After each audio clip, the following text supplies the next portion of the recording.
right, so it's nice camera in action. All right, so J&Wil, episode 3, and I figured we'd start with, we want to start with the news or entertainment news? Start with the news. All right, so we start with the news. Biden nominates Black woman to Supreme Court.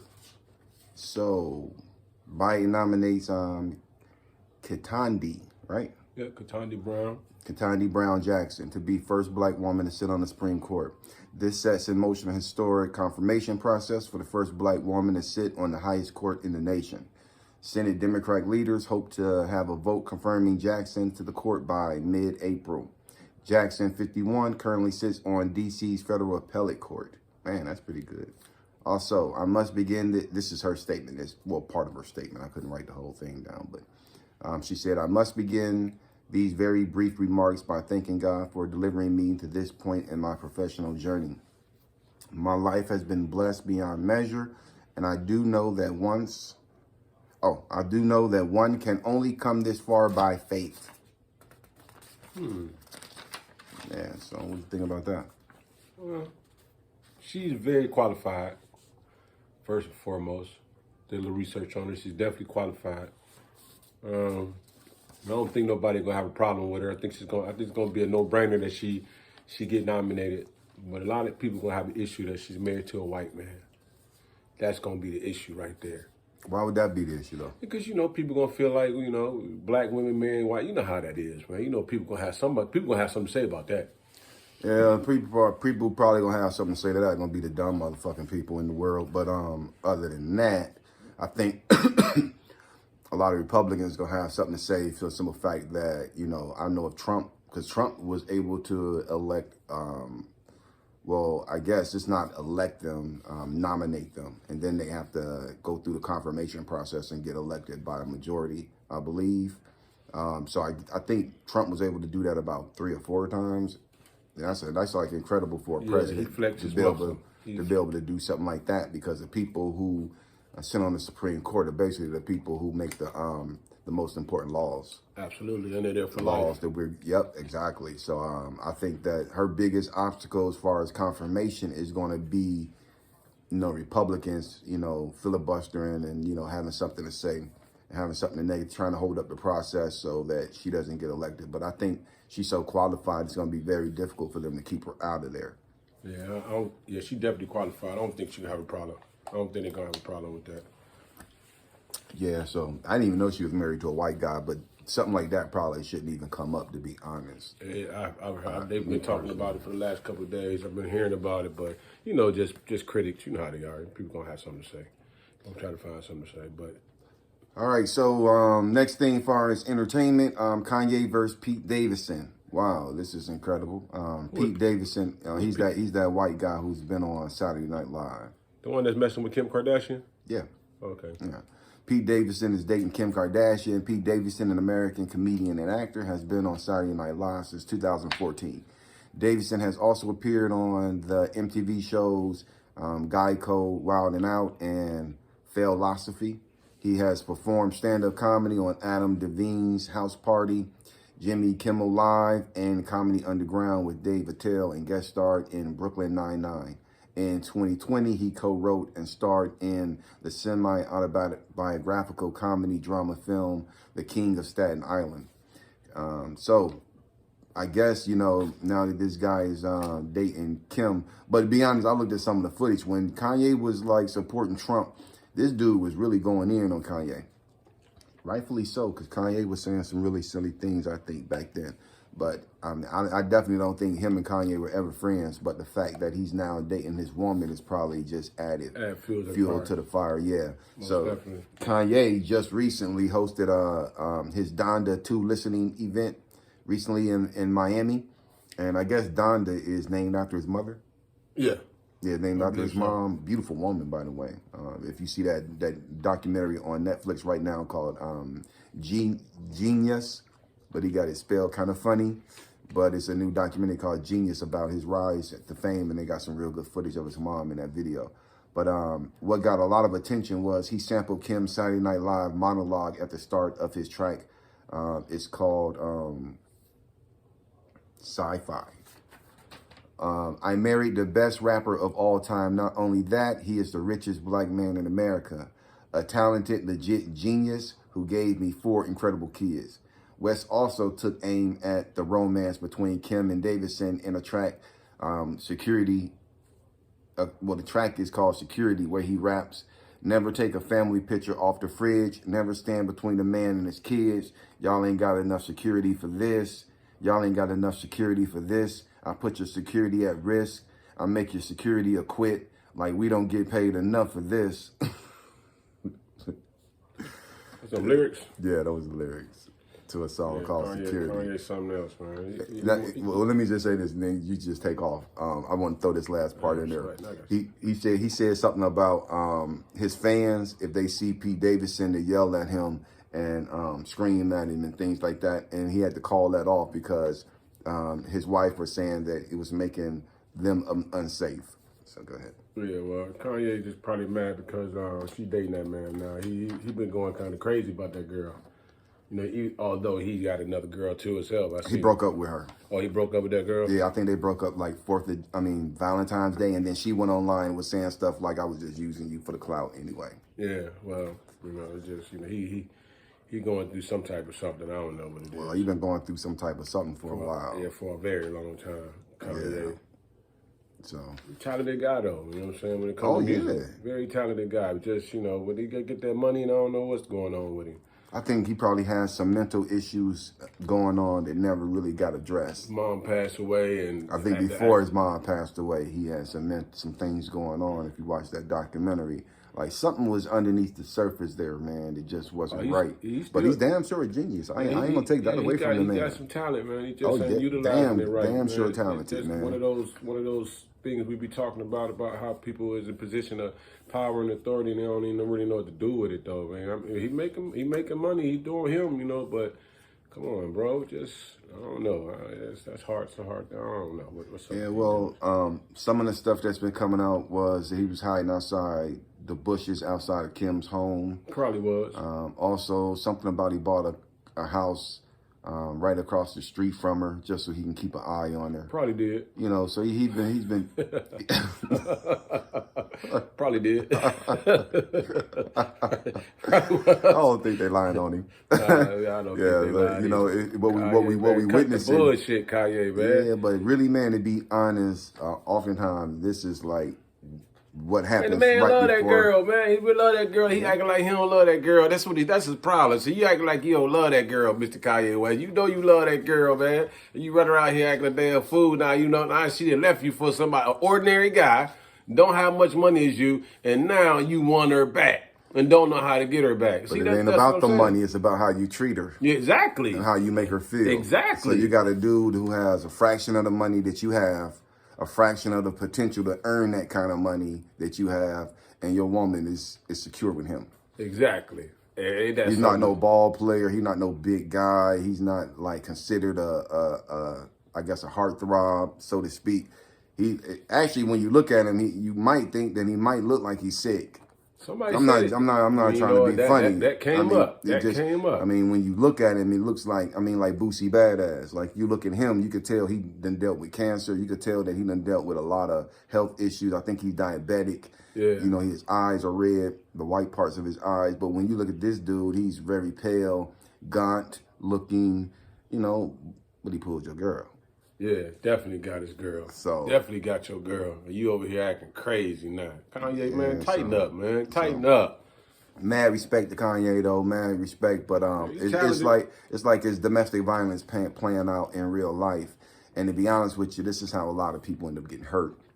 You know, they don't take the signs serious. And, you know, they had a video of her in the car with him. I guess they were arguing. You couldn't hear the sound, but you could see that she was visibly shaking and crying and trying to explain, and he was going off and cutting her off. Well, Kanye? Yeah. Yeah, absolutely. He just had a little kiss cam on there where she was trying to give him a kiss and he wouldn't give her a kiss. And it's just little stupid stuff. Kanye, tighten up, man. Tighten up. You got too much money, too many followers to be out here playing these little stupid games. Tighten up.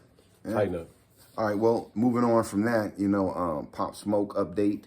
You know, February the 19th, 2020, it was announced that Pop Smoke, a young and up-and-coming rapper, sadly lost his life to a senseless home invasion. The story of Pop Smoke's passing teaches the lesson of being careful on social media about your location. 4 people broke into his Airbnb. It's alleged the 4 people found Pop Smoke due to an Instagram post earlier in the day. The 4 individuals invaded the B&B to steal the luxury items and stacks of money Pop Smoke and a friend flashed on social media in the Hollywood Hills. The 4 men breached the home through a second-floor balcony while all wearing ski masks and gloves. They also avoided main roads. And this happened at 4 o'clock in the morning. One of the men were below the age of 18, and the one who actually shot and killed Pop Smoke, he actually admitted to it while he was incarcerated. They had a plant in his cell. Also, the 4 individuals found Pop Smoke in the shower. They asked for his jewelry, a diamond-studded Rolex, and a Cuban link chain. Pop Smoke did what they asked. One of the men told him thank you while reaching for the chain, and Pop Smoke tried to defend himself with the chain, swinging it. And that created a massive brawl. So all 4 men faced life in prison. And this is from the statement from the guy who actually shot and killed Pop Smoke, which came out in court. When Jackson put up a fight, the boy said he pistol whipped the rapper, then shot him 3 times in the back with a 9mm Beretta. Camacho testified. That's the last name of the kid. The teenager said they made off with only the watch, which they sold for $2,000, according to Camacho. So that watch was worth a hell of a lot more than $2,000. So the man lost his life for what they got out of it. 4 individuals, $4,000, and he's dead. But the thing about it is, Pop Smoke was in the house with 4 other people. A white kid named Ben, and he was from the record label. Also, he had his day one homie, Mike D. That was the one who was flashing luxury items and money with him earlier in the day. What was in the home was his photographer, and get this, and Talia Tilly, who has a history of setting up rappers to be robbed, actually. Wow. She actually set up another rapper in L.A. to be robbed, and she actually got beat up in that situation. But the thing is, I saw the video of, Pop Smoke. I saw the video of them pulling him out of the house, and where they're pushing on his chest and they're trying to give him compressions. But then they had the 911 when someone called from the house. The 911, he was still alive, man, and the screaming that he was doing. Man, it's haunting, man, to hear him screaming the way he was after he was shot like that. You obviously in pain. Yep. Yeah. Obviously in pain. Obviously know that this is a serious situation. Obviously know that your life is on the line. Yep. He about to die. Exactly. That's what he knew. He's like, I'm about to die out here, and I just started. Yep. Hanging around with 3 people, a girl that he probably don't even know, somebody from the record label he probably don't even know, and his right-hand man. The person from the record label was, he knew that person. But the girl, but the thing about that is Wack 100 did a video and said that a week before Pop Smoke got killed, he reached out to Pop Smoke's people and was telling them to get him out of that B&B. And he said the reason he was telling them to get him out that Airbnb is because him and his friends had been going around inviting chicks from the community, from the neighborhood to that Airbnb. And Wack 100 is affiliated with the, I believe, the Bloods. Yeah, he with the Bloods. So he's affiliated with them. So he's affiliated with the gang culture and the gang life.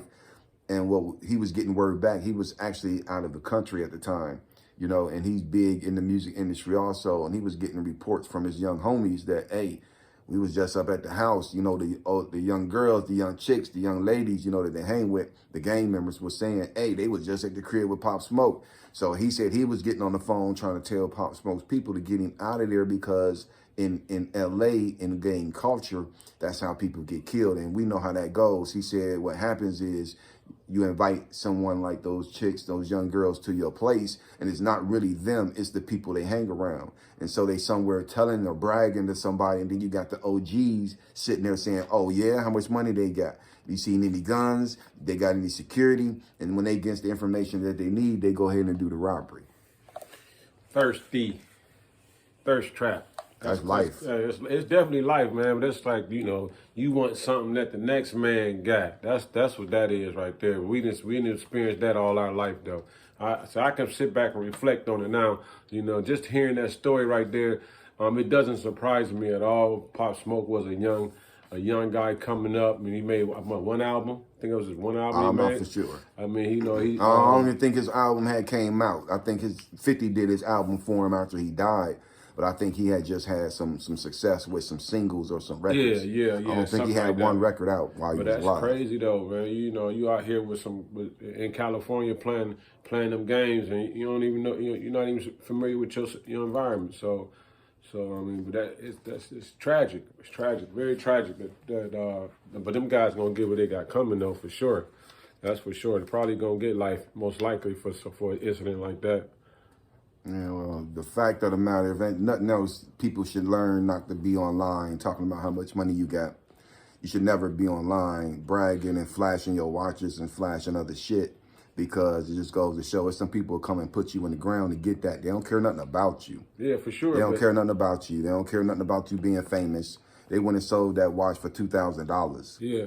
You know, the potential money he could have made in his lifetime compared to what he died for. And the only reason they were able to come and get him was that they said that the receipt had the address on it. Not just the receipt had the address on it. They said that in one of the video frames, they flashed the actual address in it when they were showing off the bags and the Chanel and all the other stuff they had bought that day. So they seen that. And now, you know, modern technology, a person, if they got your address, they can type in your address and just from satellite get an aerial view of your damn house, from the top of your house to the sides of your. I mean, they ain't even been, because it used to be if a person wanted to come and get you, they had to do reconnaissance. We had to go by for like maybe a week or two, just kind of watch your patterns, watch what you do, you know, kind of see how you doing things. And that's how they gathered the information. Then they came and got your ass. Now they just watch your ass on video. Because then they know when you at home, when you leaving, when you coming back. And all they got to do is find your address. Once they know your address, they can go online and they can see the front of your house, the back of your house, the entrance, the exits, every fucking thing to your house without even stepping foot into it.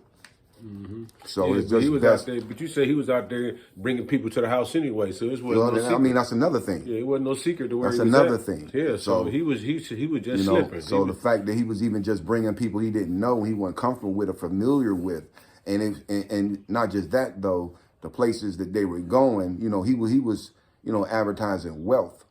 He was advertising money and success, and the places where he was going, people didn't experience that kind of wealth, money, and success. So you got, potential for jealousy and people wanting to come and get it. People want it. So let me ask you a question. So young black man, 2 or 3 hits out already on the charts. That's successful. You just not stepping into the game. Think that took a lot. Think that went to his head. You know what I mean? Like, I think he was just young, man, and because we got some people that's 30, 40, 50, and 60 who do that shit. Yeah. Shit, we got some people right now, man, my age, if they had that kind of money, they'll go buck motherfucking wild. Buck wild. They'll be showing you everything they got. I'm talking about people in their 40s, 50s, and 60s who will feel like they got something to prove. I didn't done that. They'll feel like that. I did.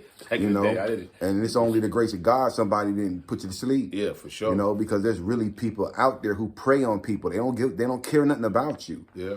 They care less. They don't care nothing about you bragging about your money. They don't care about you. I just got this, y'all. Congratulate me. And guess what, America? And guess what, world? I'm doing this and I'm doing that. They sitting back like, fuck you. We will kill you. Yeah. That's serious shit. Yeah, for sure. So I mean, for sure. So that's a lesson learned right there for all you young rappers coming up, all you young guys out there trying to be successful. Y'all get y'all money, keep your mouth shut. Keep your business to yourself. Yeah. Keep people out your business, and don't be out there bringing people to your Airbnbs.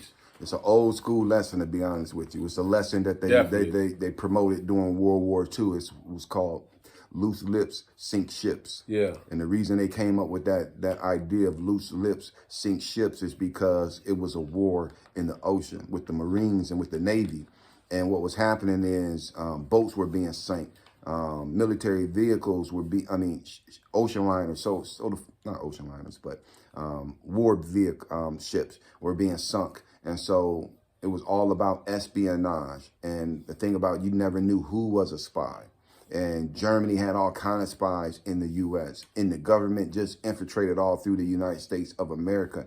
And so they had a policy of loose lips sink ships. That's where it came from, because if you run your mouth, you might cause 1,000 men to be killed out in the ocean. Yeah, they was sinking them ocean liners too. Them cargo ships. They was knocking them off too back in the World War II. And that's where they came up with loose lips sink ships. So it's always a better idea to keep your business personal and private, unless you got a reason to share it. There's no reason to ever share your financial situation unless you're getting married to somebody. If you and that lady, or if you and that guy, or whoever, what your thing is, if y'all ain't getting married, you should never be telling nobody what kind of money you got, how much money you make, and what you hold. Because it's not appropriate conversation. Unless you are getting ready to buy a home or purchase a brand new car, that's the reason to reveal your finances to somebody. You know, if you having a medical procedure or something like that, that's a reason to reveal it. But just on some bullshit, blase, I got this and I got that, that ain't for nobody but the person that's gonna rob you. So, all right, our final one, man. This is the last piece of it. Russia invades Ukraine. All right, so y'all know Russia and Ukraine been going at it. Russia is now attacking Ukraine from multiple directions. Russia seized also the Chernobyl nuclear plant. The Chernobyl disaster happened in April of 1986 and is the worst nuclear disaster in history, both in cost and casualties. This can be seen as a war against the whole of Europe, a lot of people are saying. Many families are fleeing into Poland. Vladimir Putin threatens the U.S. and NATO and warns that they don't interfere, hints at his nuclear arsenal, and warns that any interference would lead to consequences you have never seen. This is his threat to the United States and NATO. And also, Ukraine doesn't have enough military equipment to defend itself.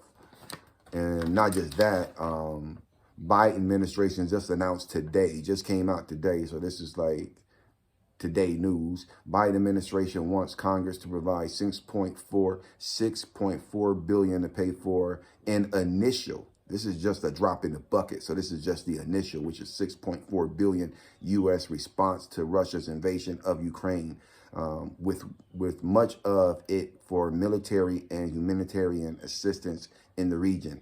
And just go to show what Park said, they got money for wars but can't feed the poor. Well, we knew that was coming. It's been building up and building up. I'm not a political guy, you know, and I wish the United States would just stay up out of it. But of course, you know, I don't think they're going to do that. For some reason, I feel like they're going to just cause us a lot of money, cause the economy a lot of money. You know, the inflation going to go up, the gas prices are going to go up, food going to go up. Yep. You know, so. And that's already been happening. Yeah, before this even happened. It's already just happening. Because of COVID. Yeah. Yeah, just because of COVID, you're right. But it's really going to go up now. Yeah. You know, now you got these kids going over there that might be potentially fighting. Bunch of poor kids. Yeah, bunch of poor kids. So, bunch of poor black and brown kids. Yeah, exactly. Who probably joined the service, got recruited by some knucklehead in their school, trying to get them to partake in the buddy system, or trying to use some sort of incentive. We're going to pay your college tuition, but then half the time when they get out of there and they get back to the United States of America, they got trouble putting on their clothes or going about their day, or they got mental health issues, or they got to go and get them a service dog just to help comfort them at night. Just when they hear a loud engine backfire or something, they don't think they back in the war. And then the VA don't want to do nothing for them. You know what I'm saying? Don't want to give them nothing. The VA's got a terrible record with servicemen coming home and they supporting them and helping them get back on their feet when they get home. So I'm not really political. That's one thing that I'm not. I try to stay up out of that, you know, but at the same time, you know, I just feel like that, you know, United States should stay up out of that situation. You know, it's nothing good going to come up out of it. I don't see nothing good coming up out of it, and it's all about oil. The Keystone Pipeline, if anybody not familiar with it, that's what it's about. It's about oil. It's about Russia wanting to put that Keystone Pipeline, running it through there. That's just what it boiled down to. It's about money. And somebody going to make some money. And then the other thing about it is about wars, somebody got to fund it. Money got to go get drained into it somewhere, somehow. The bank's going to pay for it. Somebody paying for equipment. Somebody paying for something like he just said, $6.4 billion. He asking Congress for it. Who going to pay for that money? Taxpayers paying for that money. That's just what it is. So yeah, I just, you know, it's a war. I've been watching it. I try not to really get into it, but I've been looking at it. I was surprised when I was coming home on the road, when my driver was telling me, like, oh, they started the war. So I said, man, are you for real? And I looked on my phone, and lo and behold, Russia invaded. I was like, oh my goodness, I ain't know what to think. I was just trying to get home to my brother and my mama, for real. Because you never know, you just never know. You just never know. But yeah, well, me personally, I think if you poor, black or brown, you shouldn't do anything as it relates to this war. Even if I'm not gonna tell anybody to like go AWOL, of course not do that. But if you got an obligation with the army or the service, the military, some way, fulfill your obligation. But once that obligation is fulfilled, get away from it, because it's ridiculous that they send poor and brown and black people to fight for the country and this is some of the stuff I looked up. If you're black in this country, this is stuff I pulled up yesterday, and this is going on right now. Right now, we got discriminatory housing practices that we're trying to fight against. So black people, poor, black and brown people are fighting against discriminatory housing practices. This is actually going on right now in the United States of America in the year 2022. Discriminatory lending practices associated with the housing practices. Racism, inequality, and healthcare. And even when you look at COVID-19, the death rates, the disparities in the death rates, we die from COVID, if we get it, more likely than somebody white. And that goes all the way back to access to healthcare, all of those things associated with healthcare, but not just that, but racism, inequality, and healthcare, mental health services. We don't get that in most cases. Mental health services that we need. Most times, if a person having an episode at home and they're not getting the kind of mental health services they need, say their mother, their aunt, or relative call the police come and shoot and kill the person. Put him out of his misery if he's black. Also, we don't have preventative medicine and early detection like a lot of other people, a lot of other races. I'm not trying to making excuses. I'm just telling you what we're dealing with in this country right now. So we're talking about going to fight a war. We got a war going on right now. Unequal opportunities as far as race and education. So we're behind when it comes to that. Unequal opportunities as it relates to race and education. Discrimination in the American criminal justice system. That's what we're dealing with right now as black people in America. We're dealing with discrimination in the American criminal justice system. There was a guy who just got convicted for a number of felonies that would have put any person, any human being in prison. But the judge said that it's an animal house in prison and he would get eaten alive. So he didn't send him to prison. And that happens all of the time. The only thing is that particular judge was man enough to admit what he was doing. Oh yeah, you're more likely if you black, brown, or poor to go to prison than somebody who's not. Also, not just that, diversity and discrimination in the workplace.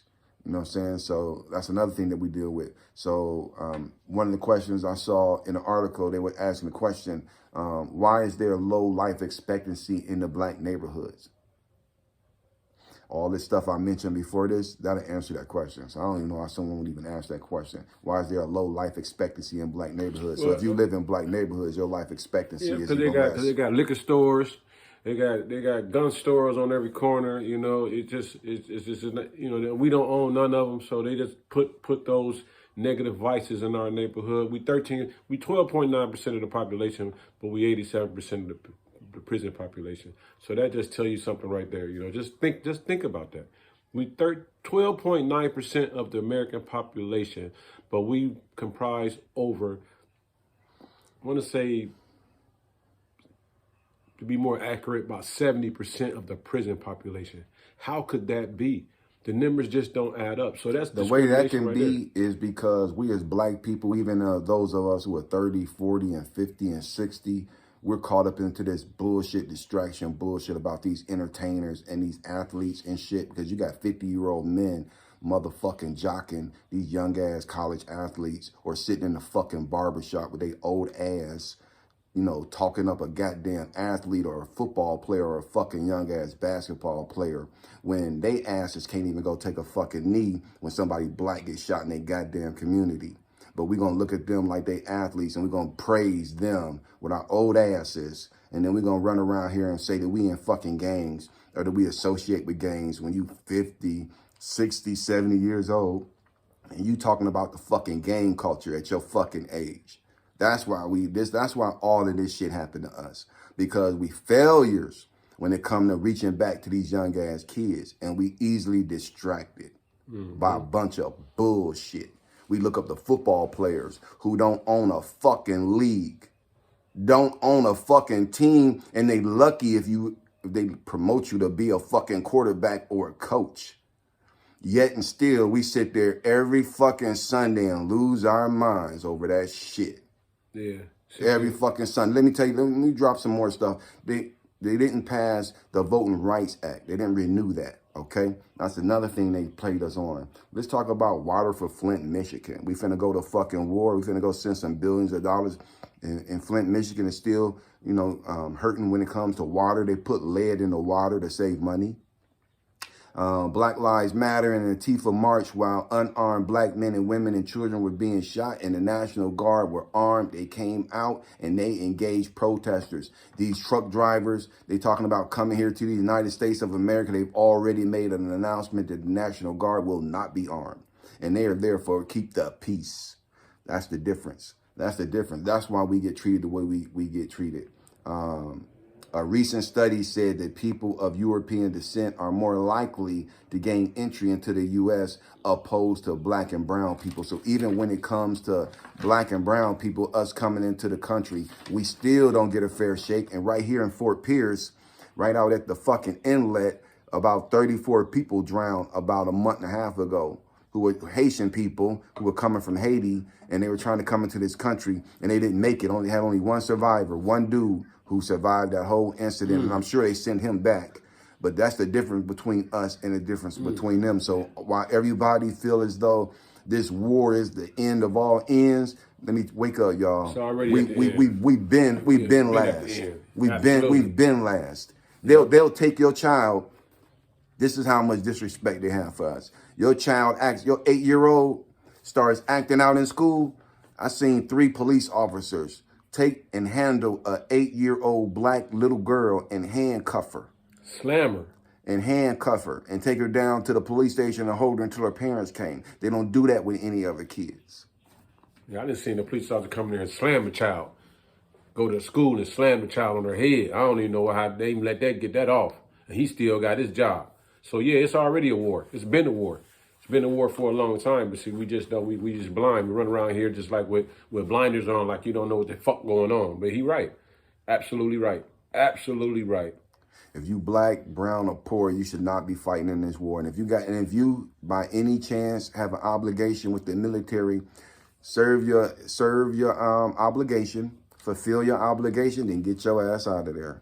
And let them have that, because let me tell you something. The people who don't never go to war is those politicians with them fat necks, with them ties. Yeah. You ever notice how they got them? They all of them got them fat ass necks with them shirts. They can barely get that button fastened around their necks because they eating good as hell. Yeah. Yeah, they getting a whole lot, and they sit there and they send our kids to go fight with their kids. If they ever see any combat, they in the military academy and they giving orders more than likely. But most of the kids that are in the army that they feed like into the machine of the army, this what is it, military industrial complex, are mostly black, brown, and poor kids.